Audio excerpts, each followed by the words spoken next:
sign this prenup. You gon' sign this prenup. Stop! Who is getting married? We will find out very soon. Here it goes. The Weeknd seems to be living his best life, striking a pose in front of billboards and enjoying expensive alcoholic drinks while celebrating his successful Super Bowl performance. With numerous hits and financial deals produced alongside his EXO team, money doesn't hold as much value to him anymore.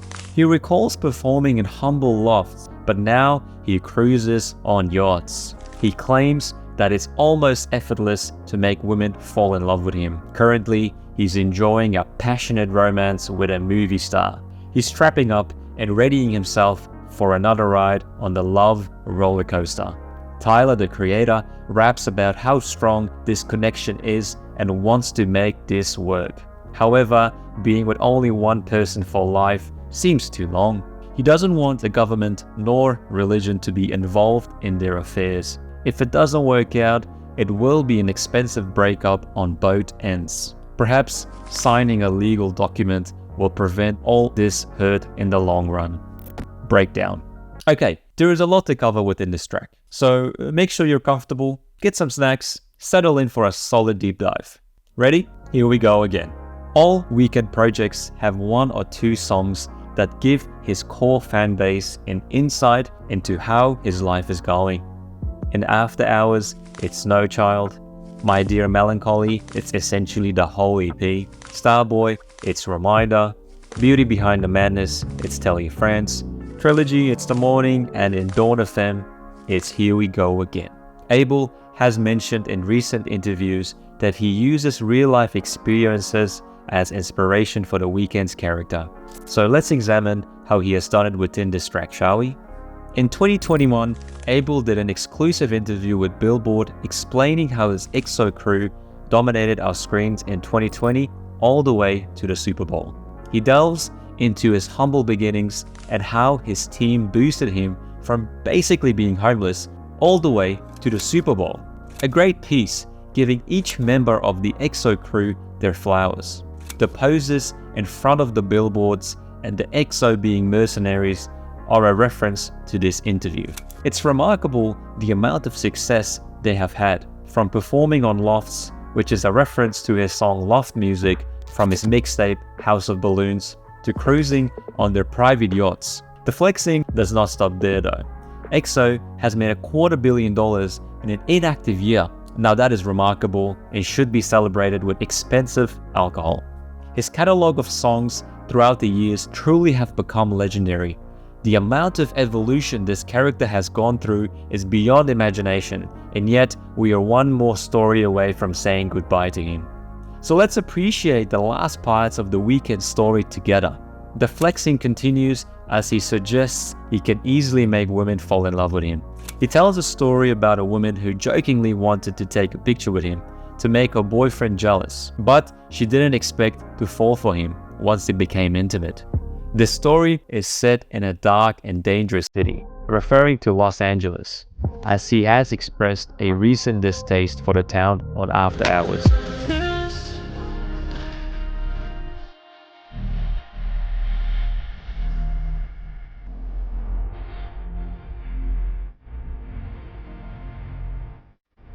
In this dark city, the woman's girlfriends attempt to pair her with someone basic and faceless, someone who will take her picture and frame it.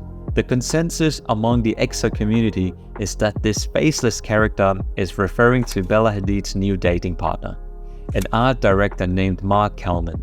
The Weeknd's opinion on this comes across as pitiful, unimpressed, and childish. There seems to be lingering resentment and hurt from his previous relationship. Whilst Bella is in a new relationship with an art director, he is dating a movie star. He's so proud of this fact that he needs to mention it 4 times on this track, back to back, ensuring that everyone knows he's leveling up in life. The community believes the movie star is referring to Angelina Jolie, as they have been spotted numerous times together by the paparazzi. The lines between Abel and The Weeknd have become blurred, as it is difficult to establish who is singing these lines. Art imitates life, or life imitating art. It's a beautiful symphony crossing each other's lines. The Weeknd now is indulging in a steamy romance with this movie star. Their love-making sessions are making her scream out of joy like Neve Campbell, an actress mostly known for her role in the horror movie Scream.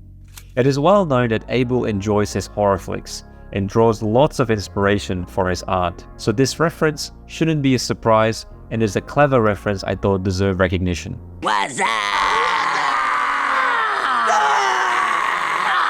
He feels infatuated with her. She seems to have a strong grip on him as she cues his depressing thoughts when he makes her laugh. Following the journey he went through on After Hours, he promised himself that he would never fall in love again. This promise was created by all the late night hours being alone and the accompanying destructive behaviors that came along with coping with a lost relationship. It all feels like a dream.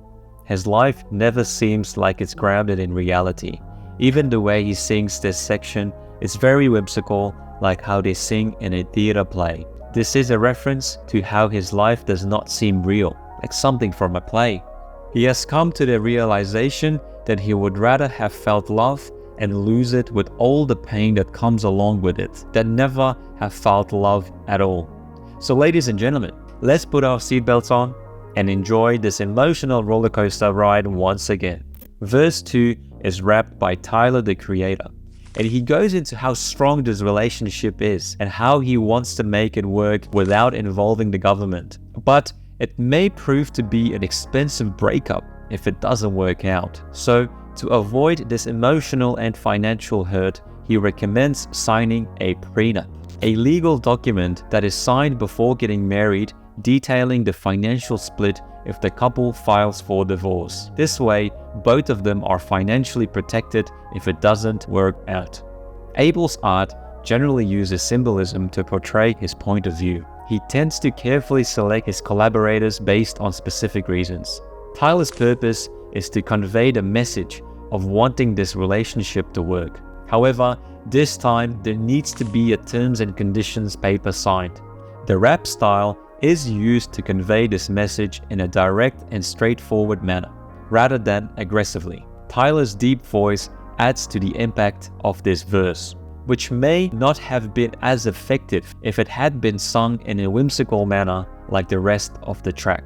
I think the prenup doesn't refer to marriage specifically, but it's more about setting boundaries in this relationship to avoid repeating the same heartbreak as before. The album will reveal the details of these terms and conditions very soon. Conclusion.